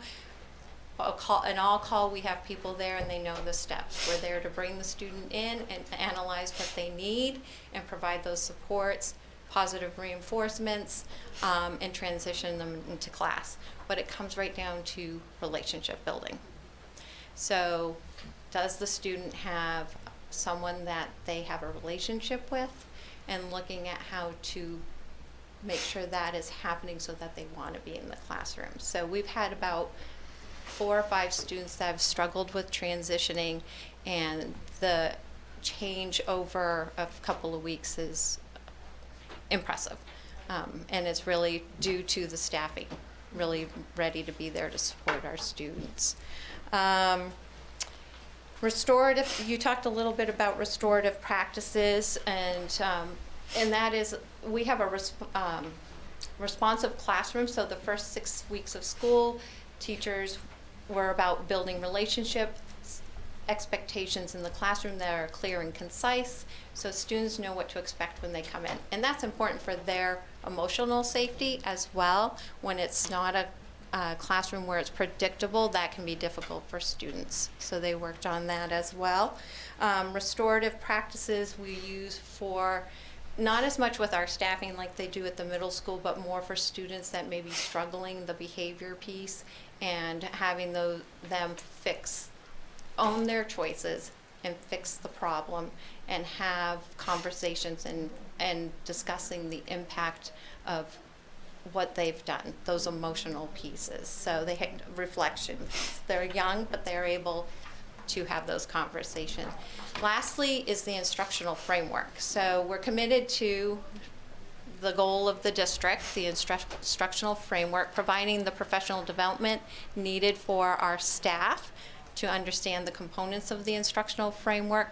We'll be looking at the data as a district, as well as building-wise, what areas of focus needs to happen. My staff coming in this year, we talked about small group direct instruction as our primary focus to start the year. Which is what they do in their math program. The math program really aligns with the instructional framework. We're just wanting to get our staff to do that in all content areas. Having that whole group instruction, small group instruction, collaborative learning where students are working with each other, and then the independent practice. We are trying to also model that in our instruction when we have professional development. So if I facilitate a meeting with staff, I'm going to try to follow that instructional framework so to model what that looks like. And we started that with the first day of school. There's a lot going on. My head is rambling, but first and foremost, it's really about building those relationships, having kids come to school feeling safe, and then we really can get into the academics. But it takes the entire staffing, and I have to say this year the staff are really present. We're in a good place, and it was a great start to the school year. Good news. Yeah. Anybody? Thank you, Beth. You're welcome. Any questions? Kyle Rhodes, primary school. Welcome. Thank you. So I'm glad Danielle was able to present tonight, because it gave me an opportunity to hear what's going on at Manchester School. If anyone's got any tips for how to get a fourth grader to talk about school, I'm all ears. Just dial 892-240-2429, please. So thank you. But at primary, yeah, it doesn't change. Great. Okay, something to look forward to. So at primary school, I would say to think about how the year started. We have great hope for the future. Staff and our learners are both very upbeat and hopeful for how the year will progress. Part of that's the normalcy that we're feeling, and just bringing back some of the good work that we started pre-pandemic and want to continue on with. So for example, think about some of you who've been down in primary school. We have blocks of time called Whatever I Need time, where learners really get customized instruction for what's most pressing needs, either academically, socially, and behaviorally. So bringing back some of those types of practices back to our school is feeling refreshing for our staff, and just not having all the restrictions. I'm really excited about the fact we've got not only the staff that was committed last year when we had some really difficult times, the staff we've added, for the most part, is familiar with our school. They're interns. They're ed techs that are now teaching. or they're in a different role. They've gone from being a teacher to a teacher leader. And what overall is a sense or theme with that is a problem-solving mindset. That even though they have a connection to our school, have been with us for years, they're thinking about how can we continue to improve our school by looking at the problems that we've either had or facing right now and looking at them a little differently. And so that's helping with that hope too, because people are saying, oh, okay, we're looking at this a little differently now. We got a little different idea on how to solve, problems that may have crept up through the pandemic or even prior to that. So it's that sense of continuously wanting to improve by looking differently at how to solve problems, and it's wonderful. I mean, we even have staff now that once were parents are now part of our staff. So it really is. There's a few people who are brand new to us, but for the most part, most of our staff, current or continued staff and new staff, have some type of connection already to school, which I think is making a difference. And I think today's a good example. It's like, we all during the pandemic learned how to kind of turn on a dime and do something differently, be really flexible, be really patient, right? And still try to keep focused on the learners. Well, it happened to us adults today. 5 minutes before staff meeting, we realized that the cafeteria was not available, and we shifted gears and went into not so quite a great environment, which is our gymnasium for holding a staff meeting. It's dark, the acoustics are not the best.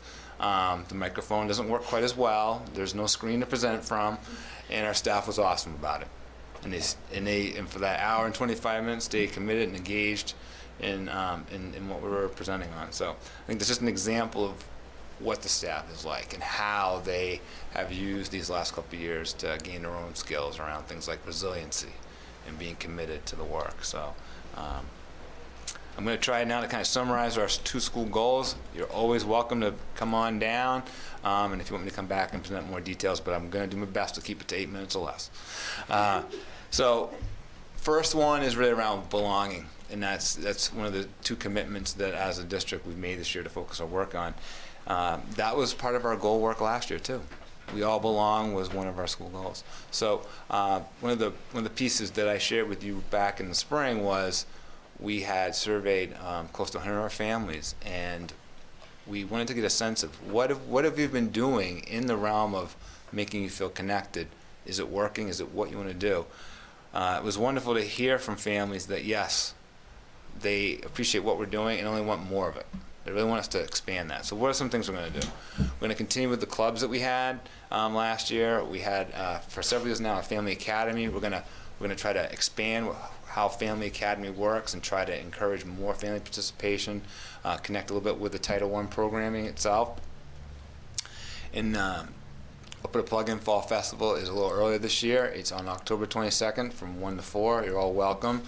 We still have a couple places left in the dunk tank, a couple spots left for a half an hour slot, so feel free. School board members, great opportunity for you to get a little wet. But joking aside, it's a great time, and it really is a fun time for all the families. It's a free event, and it's all done by our principals advisory group and our staff. So, in the support of the PTA. There's a little connection between Wednesday that's going to be a little something new for this goal around belonging. And it's connected to some of what the work that Christine was sharing earlier about enrichment and extending learning opportunities.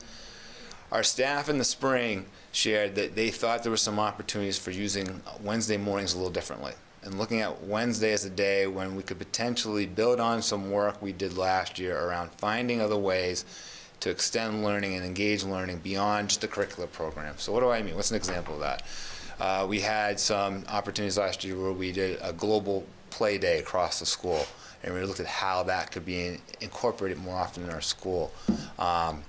I know this has happened in Manchester. This is one of the few things my daughter told me about. Genius Hour.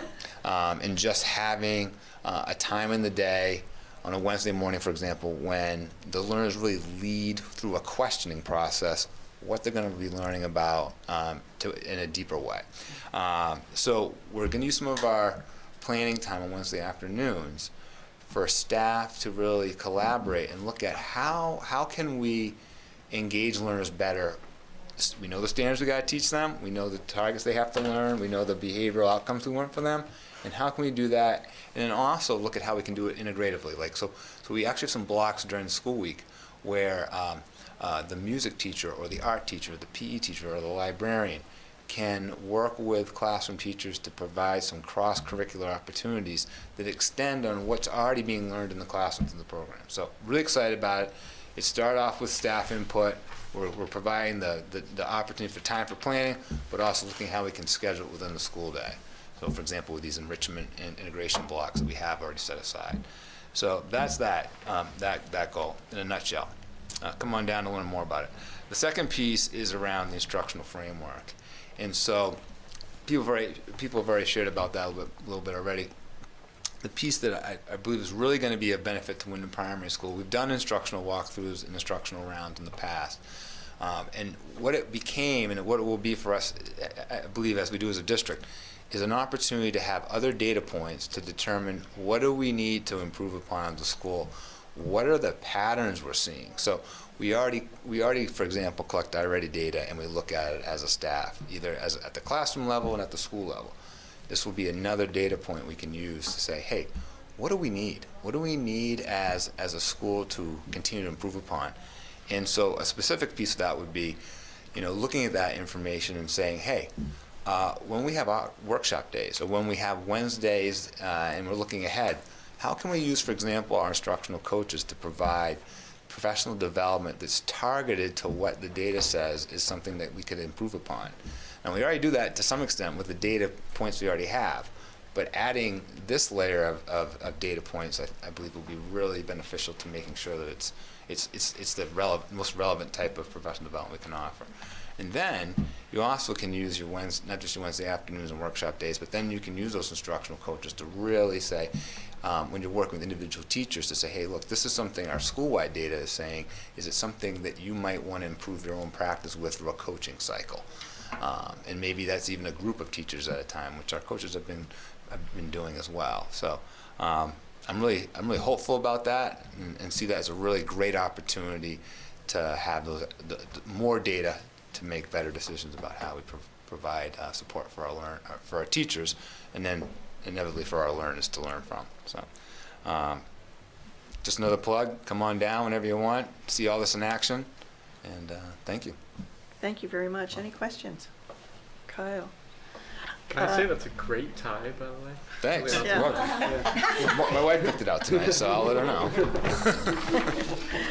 Any takers for the dunk? That's a no for me. Okay. All right. Okay. Please feel free to stop by. We get other activities that are a little less wet. Thank you very much, Kyle. You're welcome. Can I just make a comment before, because Tom Nash not going to be with us tonight. Sure. But just a comment while we have the administrators and before we send them home, because they've got busy days tomorrow. I just want the opportunity to publicly thank all of them. One thing that RSU 14 has been absolutely blessed with is longevity in administrative positions. And that makes a huge impact on things like school transitions. When I mean school transitions, I mean going from year to year. The stability for families, the stability for students, and the stability of planning when you can count on that the person who you're ending the school year is the person that's starting the school year. What that does for school culture is absolutely important.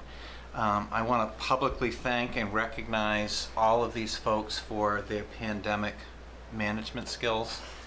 There were some days last spring where over 100 absences district-wide, and trying to piecemeal and make schedules, working all hours of the night to try to make school open the next day and to make education as meaningful as possible. The individuals in front of you are true educational leaders. Not only are they skilled at managing the in and outs, the day-to-day things that happen with the building, but they truly are educational leaders who are working to do school improvement. And I hope what you've heard tonight is that something that we've been working on as an A team is that we want to have a systemic approach to RSU 14 so that our goals make sense across buildings, that kids and families can see that we're working together to make this happen. But then also all of them deeply care and support the students, and they are dealing with many student challenges. It's even this year where, and through last year, working through unique student situations, and all of them are willing to roll up their sleeves and to make that happen. And they truly own and love their schools, and they love their students, and they love their staff, and their intentions and their actions are always in the best interest of students and the staff, and oftentimes putting them first. I just also want to thank them for the work they did this summer, not only extending the school year out by a month for summer school, but they were working all the way from April to the start of school, and even now working to get full staffs. And that is not an easy task, that all time you find an opening, immediately getting on it and making things happen. And just something to point out to the public, by having some administrative longevity, they know who they're hiring for next year, they're on that, and they're grabbing candidates versus schools that are looking at leadership turnover and then waiting to get somebody on board before those things can happen. And this group of individuals I highly respect, and I just really think this opportunity to thank them, this opportunity to also hear through their goals some of the things that they're working on and ways that they want to improve their school, not only for the students they have now, but students in the future. And it's been fun to, as I've been visiting schools, especially this component, they talked about it tonight, of reinforcing student behavior. You see it in cafeteria. The individuals in front of you are teaching, they're praising, they're reminding, and they're working on that school culture, because some of those school culture things slipped during COVID. Some of the issues that we dealt with students and behaviors ramping up a little bit last year, they are really hitting those expectations and really working hard to make sure that that climate and culture, again, is good for students and families. So as they head out for tonight, I just wanted to publicly thank them for all the support they've provided and provided to Christine and I as we've worked to manage the district. Thank you all. We appreciate your efforts. Can we give them a hand?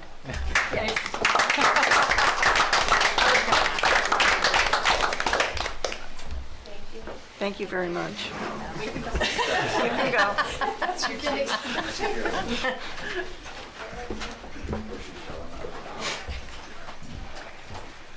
We're going to move on to item number 12, acquisition of property, and I'm going to turn it over to Mr. Howell. I wonder if we want to... Well, you can read it first, or you can give a preamble first. Go ahead and read it. I move that the superintendent of schools be authorized to negotiate, execute, and deliver an option agreement between RSU 14 and Presumpscot Regional Land Trust, the trust, granting RSU 14 the option to purchase approximately 1 acre or more of the trust land on River Road in the town of Wyndham on Tax Map 11, Lot 49A, to provide RSU 14 with frontage on River Road for the proposed construction site that RSU 14 has an option to acquire from JDT Realty LLC, JDT Land, and giving such consideration for that purchase as the superintendent deems necessary and advisable, including but not limited to: 1, portions of the JDT land containing wetlands of special significance; 2, a parking and access easement benefiting the remaining trust land; 3, a boardwalk and observation area to be constructed by RSU 14; and 5, payment of the trust legal fees for the option and the exchange. Second. Public comment. Mr. Howe.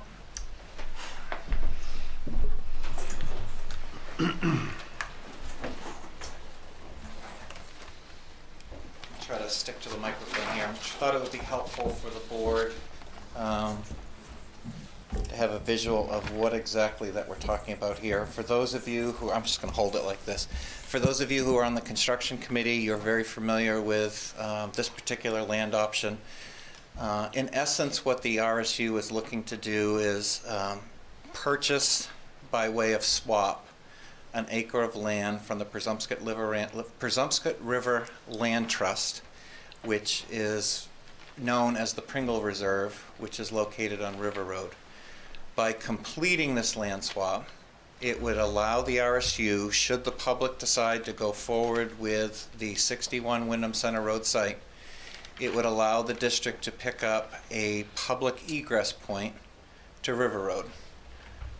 And so for traffic planning purposes, for site planning purposes, egress onto River Road, given the sight lines that are there between the current roundabout on River Road and roughly where the church is going up the hill on River Road, tremendous sight lines for a public egress, ingress spot to bring in vehicles for that construction project.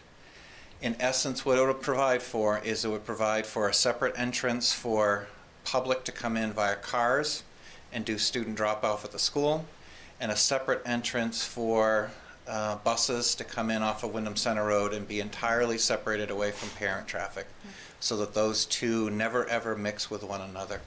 And this is kind of awkward here with this microphone, but I'll do my best. I'm going to take it off and hold it. Probably people at home are going to be upset because I'm going to create all sorts of noise with it. So I'm going to do this upside down, and I'm going to get my bearings straight here. So this is the current Wyndham Center Road. This is the field, which is now a horse paddock, as well as a place for the pig that he is residing in. And then down here on the bottom is a proposed school site, which is the large field if you're standing in front of 61 Wyndham Center Road, off to the left. And then we have here baseball field out in the back, and then some additional athletic fields. This is right now just a simple site map. Simple site map, just giving an idea. The piece of property that we're talking about, so first of all, those of you familiar with the roundabout, there's a little bird perch where people can go, and it was an Eagle Scout project, and look. And then you have this wetland area, which is the Pringle Preserve.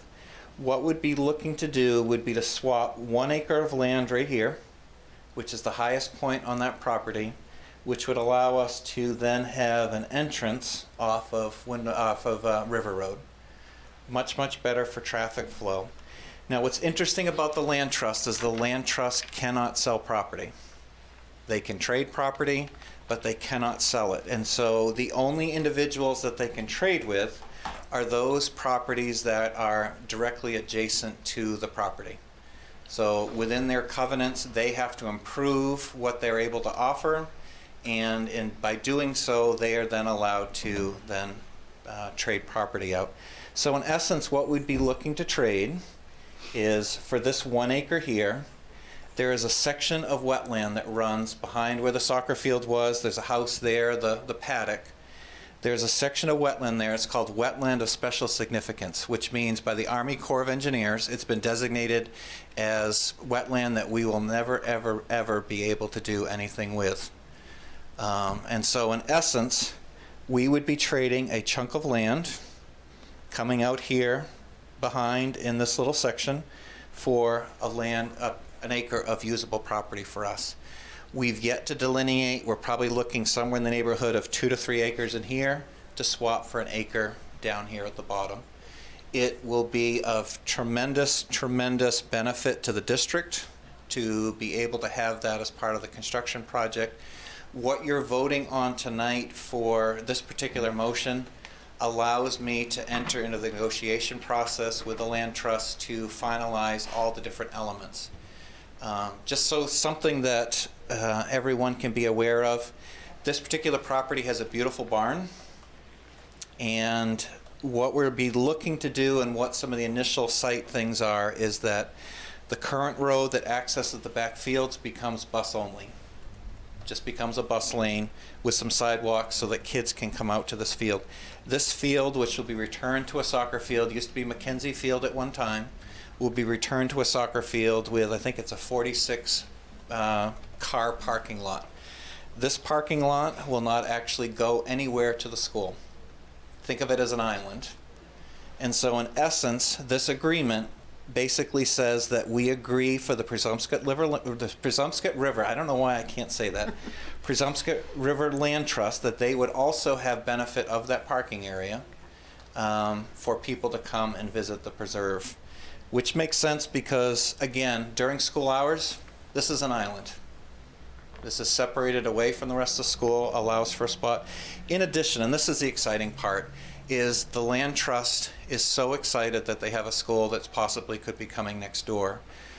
Because really the true benefit of a land trust is the educational component. And the construction committee has been talking about trying to build some boardwalk elements in here so that kids can get out in the middle of this bird sanctuary and some of this wetland, and then also create some outdoor learning spaces off that boardwalk that then could become teaching spaces. So elements of, think of them like a deck that's out there. We would build that in concert and working with the land trust so that we can do educational programs. It also becomes a public benefit through some of these things that when school's not in session for people to use and then go and explore this particular portion. The land trust has been fantastic to work with. They've had a similar arrangement with the new Great Falls School in Gorham, where they have a land trust site next to it. Kids from Great Falls now are out using that property. They're hoping that if this is the eventual site, that kids from the new RSU 14 middle school would also be out here accessing this particular. It creates a great buffer for the site, but again, we pick up a tremendous traffic spot in order to do this swap. So in essence, you're swapping wetland for usable property. Any questions?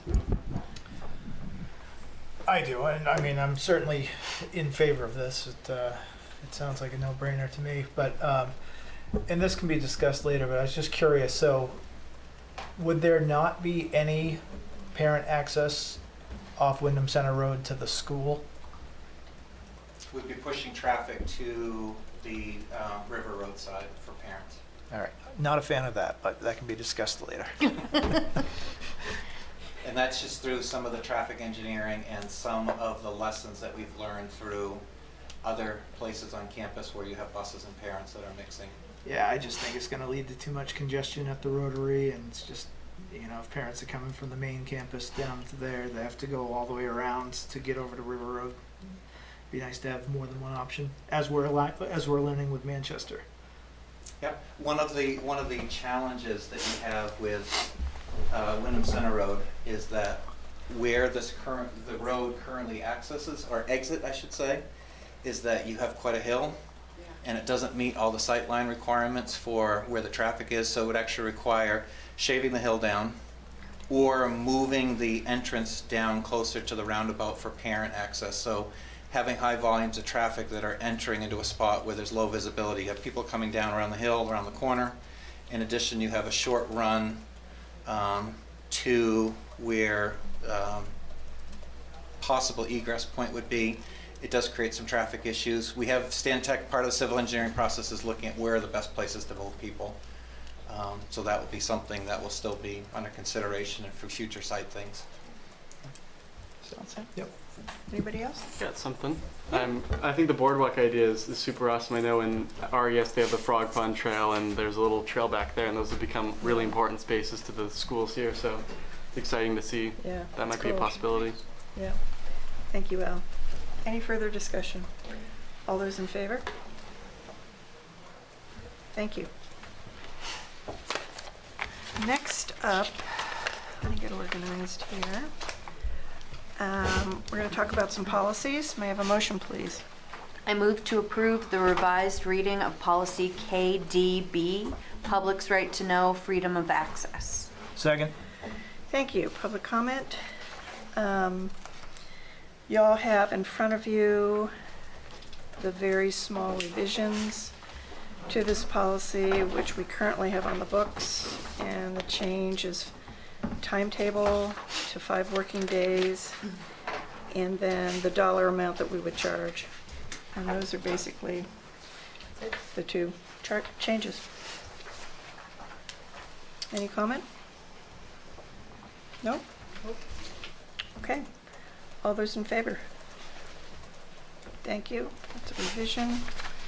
That will go on the books. Next up, may I have a motion, please? I move to approve the revised reading of policy BEDH, public participation at board meetings. second, please? Oh, second. Thank you. Public comment. Again, this is a revised reading. It's currently on the books, just a few minor changes. And again, all of these were reviewed with the MSMA drafts as well. Questions?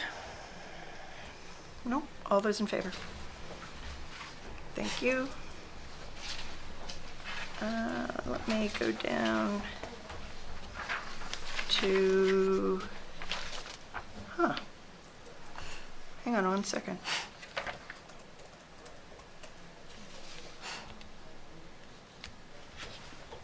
Okay. May I have a motion, please? I move to approve the revised reading of policy BDE, board standing committees and special committees. Second. Comment from the public. I keep looking at you, but I know there's nothing. But I'm going to keep looking at you. Again, this is revised. Reviewed it with MSMA policy. A few tweaks. Any comments? All those in favor? Thank you. Motion, please. I move to approve the revised reading of BDER, standing committee operation procedures. Second. Thank you. Public comment. Any board discussion? Again, a revision. I think we're all set. All those in favor? Thank you.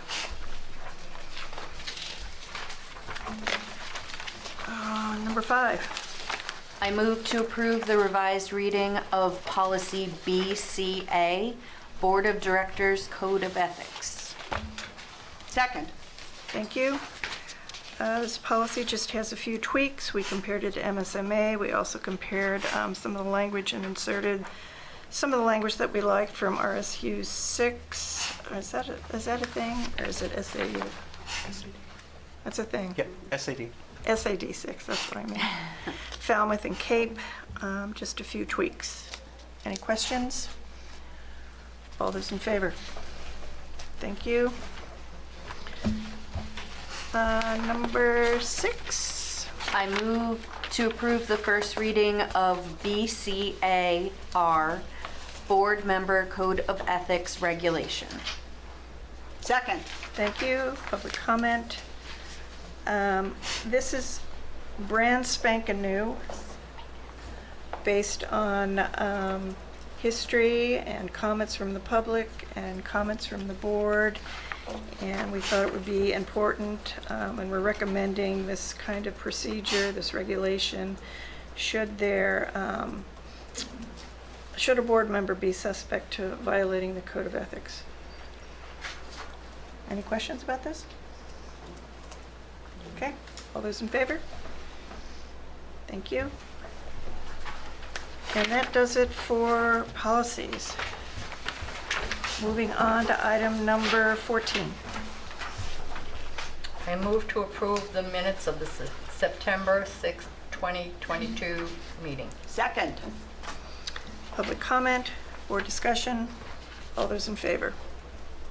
Thank you. Number 2. I move to approve the minutes of the September 7th, 2022 meeting. Second. Thank you. Public comment, board discussion, all those in favor? Item number 15. I move to approve going into executive session to discuss RSU 14 contract negotiations with the RSU 14 Board of Directors pursuant to 1 MRSA subsection 4056D and not return to regular meeting. Second. Thank you. All those in favor? Thank you and good evening. We are now in executive session. Chris.